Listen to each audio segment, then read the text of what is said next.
Zach Johnson, the worst Ryder Cup captain America has ever had. He had faced setbacks and disappointment throughout his career, as you would assume most golfers do, but what he faced in Rome was something quite unimaginable, and nothing like he had ever faced in his long playing career. His journey in golf is a compelling tale of resilience and resolution. If he hadn't fought through the challenges of being underestimated, he wouldn't have grown to be a two-time major champion and the 30th Ryder Cup captain. His accuracy on the course has often been overshadowed by more flamboyant players, yet his regular performance proves he is an overachiever. However, the stress of leadership all through the Ryder Cup resulted in an embarrassing loss. After turning pro in 1998, Johnson competed on the developmental tour circuit, winning the last 3 regular season tournaments in 2001 on the now defunct Prairie Golf Tour, Buy.com Tour, which is currently referred to as the Corn Ferry Resort and Hooters Tour. He briefly became known as back-to-back-to-back Zach. With then record earnings of $494,000, he topped the nationwide tour money list in 2003, was promoted automatically to the PGA Tour, and quickly won the Bell South Classic in 2004. He won by a single stroke over Mark Hensby.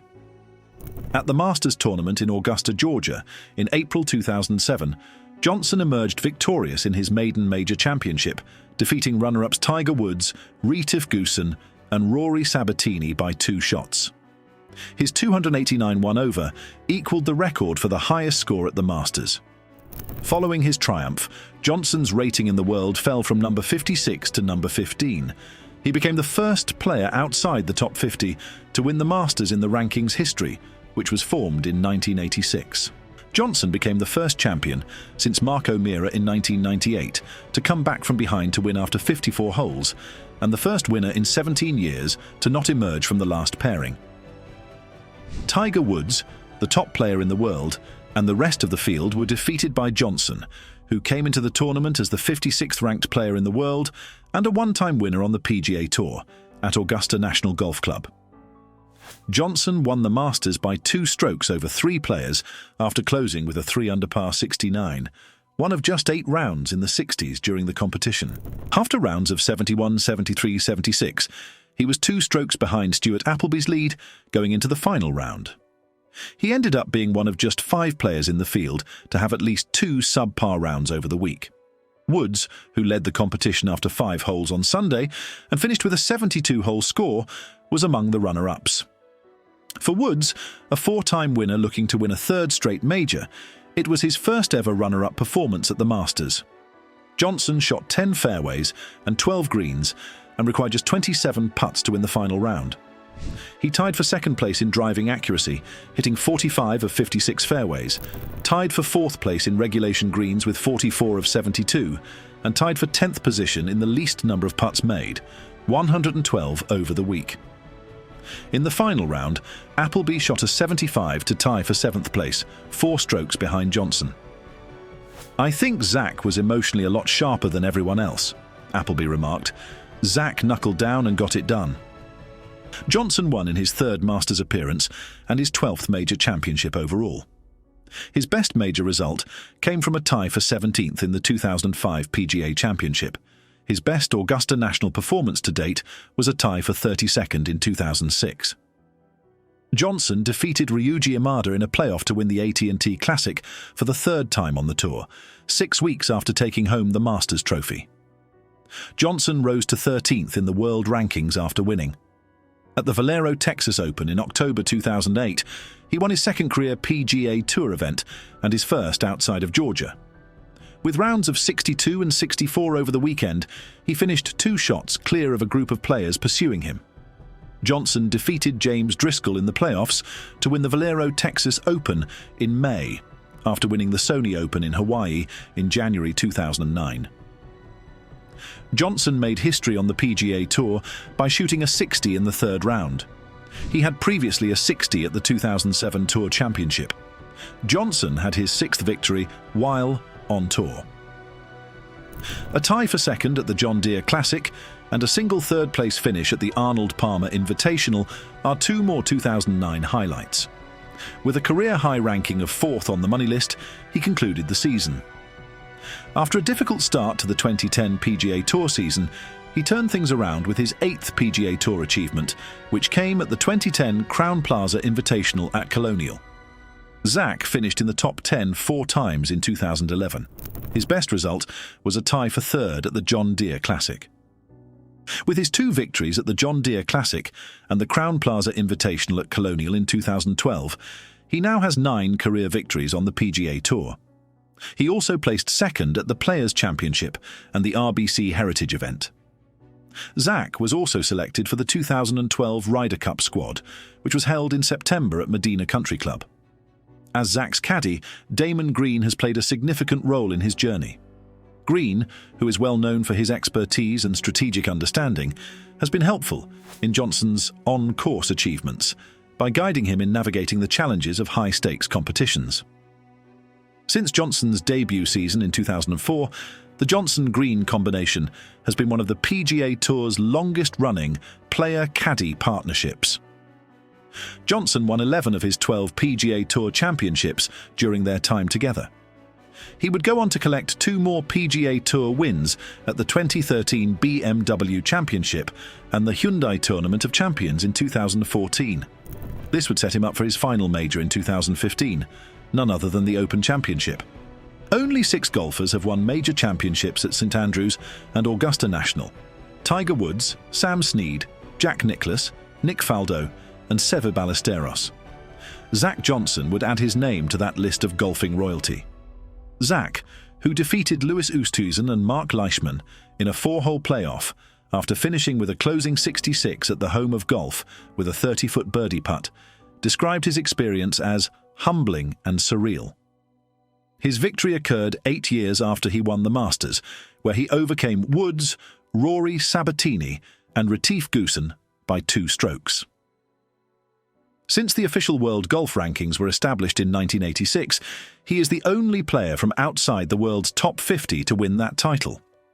In the 2015 Open Championship, Zach's final round approach was different from his earlier rounds in several significant ways. Johnson played with greater aggression in the last round, shooting 66, the lowest final round by a victor of the Open at St Andrews. This was not like his prior rounds, which were consistent but unspectacular. Johnson was remarkably composed throughout the playoffs, especially in the last round. He made 2 birdies to start the playoffs and won in the end, demonstrating his resilience under duress. In the last round, Johnson's putting was really important. On the 18th hole in regulation, he made a 30-foot birdie putt to go to the playoffs. In the playoffs, he demonstrated his continuing skill with the putter by hitting a 30-footer for birdie to grab the lead. Johnson won the Claret Jug in a playoff thanks to his aggressive final round approach, which was typified by clutch putting and avoiding errors. This resulted in the lowest final round ever at St Andrews. Johnson's rating has gradually declined since then, despite his continued consistency in staying in the top 100 since his debut victory in 2004. Up until this past week, when the 43-year-old dropped to 103rd place beyond the top 100 for the first time in her 15 years. It was initially noticed on Twitter by Nosferatu, the official world golf ranking expert. Although dropping out of the top 100 isn't a cause for celebration in and of itself, it does emphasize Johnson's remarkable long-term steadiness. Johnson earned at least $1.6 million in each of the seasons from 2004 to 2018, and he won in all, except for 2011. His last PGA Tour win was the Open Championship in 2015. If you are enjoying the video, please hit that subscribe button to be updated when a new video is released. Being selected to captain the Ryder Cup team for 2023 is not a minor achievement. Only a few individuals get the honor of being listed with this privilege, as the list of captains reads like a who's who of the sport. In a Ryder Cup, the American team has only ever been headed by 29 golfers. Johnson was number 30 as he led the American team into Rome in September 2023. During his time leading the United States in the Ryder Cup in 2023, Zach Johnson had several difficulties and scandals that generated a great deal of discussion among both fans and experts. The Ryder Cup is where golf legends are created or broken in the sport. Usually, it would be the players getting all the attention, But in Rome, Zach's performance made it about him. Zach Johnson became team captain with great expectations, but following a heartbreaking loss against Team Europe, several questions were asked of his performance. Did he turn out to be a poor captain? Was he correct to overlook prominent live players like Taylor Gooch and Bryson DeChambeau? Johnson has been called the worst US Ryder Cup captain ever by many Americans.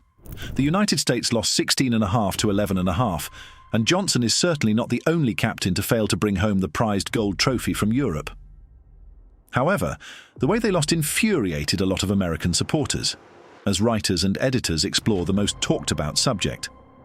There were differing opinions about Johnson's leadership of the American Ryder Cup squad in 2023. Although Johnson has received a lot of support from his players, he has acknowledged his shortcomings as a leader. Johnson was criticised for several pairing choices that he made.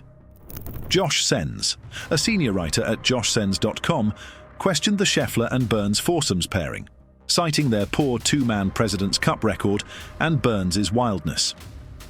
Johnson chose Burns due to Scheffler's connection with him, but the pairing failed to find a spark. Jessica Marksbury questioned Johnson's decisions after the recent setback. Burns, Scheffler, Justin Thomas and Jordan missed their first shots.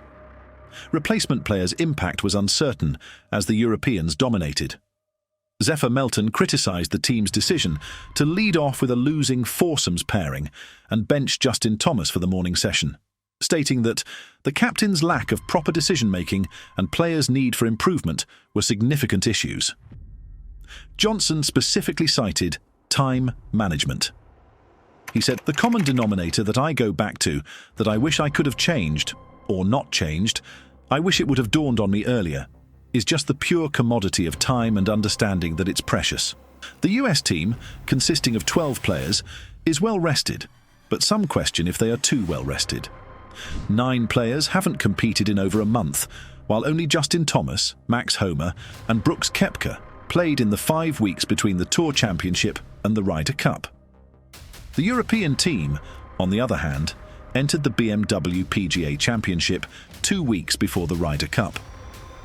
Brooks Koepka was the only live golf player who was included in his 12-man team.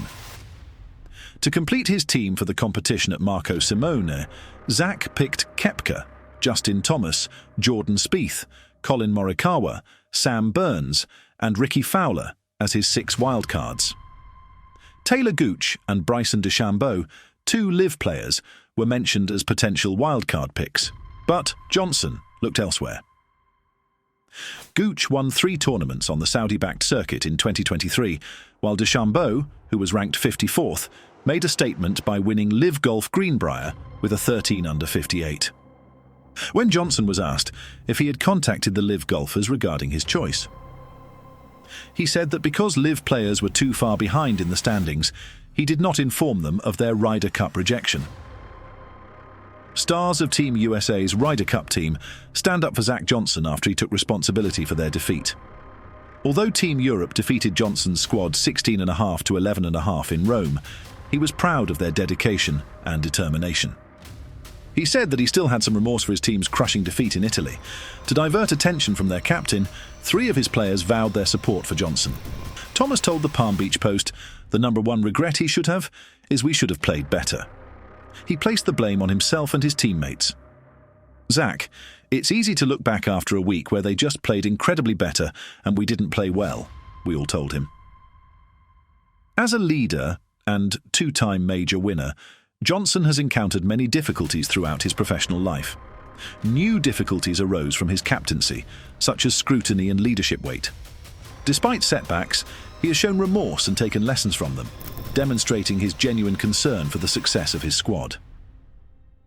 Tell us your thoughts on Zach Johnson's future in the comments below. Will he be able to move over this setback and keep inspiring the golf community? I hope you liked the video. Don't forget to hit the like button. Stay tuned for more golf updates.